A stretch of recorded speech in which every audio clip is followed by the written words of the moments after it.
I was in such a trusted position in my household that it was easy for me to break my family's trust. I'm Louise, and I almost lost my life to harmful gambling. I associated problem gambling with people who were desperate or conniving or even criminal. I did not, in my own mind, fit the profile for gambling addiction. I know that problem gambling can strike all sorts of people, all ages, men and women, young and old, all classes of society.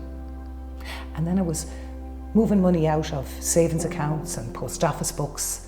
I opened a new credit card in my own name that nobody knew anything about.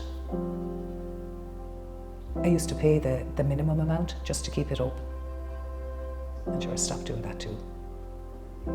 I even stopped paying the mortgage.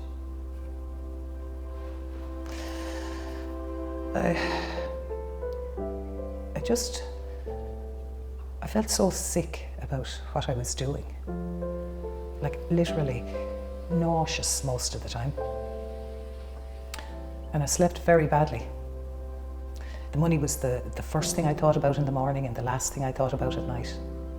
I lost interest in everything else. The house, the kids' matches, going for walks with my sister. Everything else was meaningless to me. I was going into loads of different shops for the scratch cards. It was horrendous. I felt lower than low.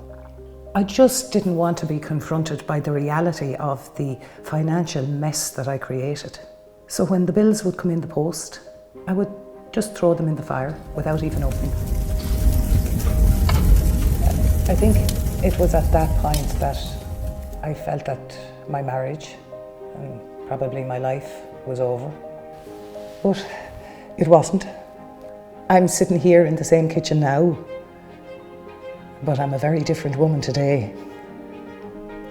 My husband somehow, he stood by me. So my sister and himself, they went on a mission to sort me out. They contacted Gambling Care, who found a treatment program for me at Coonwira. It was specially designed for people who were experiencing problem gambling or gambling addiction. It was a residential program, 12 weeks of intensive therapy with highly trained counsellors. There were so many people like me there. And it was amazing to see how much this addiction is an equal opportunities addiction. That program took me away from my old life and it set me on a path for a new one. And I'm determined that I am going to do the best that I can with that second chance.